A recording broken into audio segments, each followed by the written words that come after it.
Hey guys, and welcome to this video. In this video I'm going to show you how to make a private story on Snapchat. If you guys are new to the channel, if you could give us a like and consider subscribing, that would be amazing. Okay, let's get straight into it. So, first of all, open Snapchat and click onto your profile picture at your top left corner. After that, just scroll down to my stories. You will see new private story option. Just click it. From here you can select who you want to watch your private story. For example, I will select David and these two. Click on create story, then you can easily rename your story right here. For example, let's say story mine. Press save. Now you will see instead of saying new private story, it says add to story mine, just how I named my story in the previous step.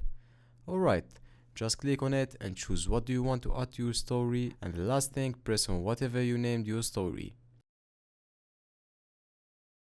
So that's it.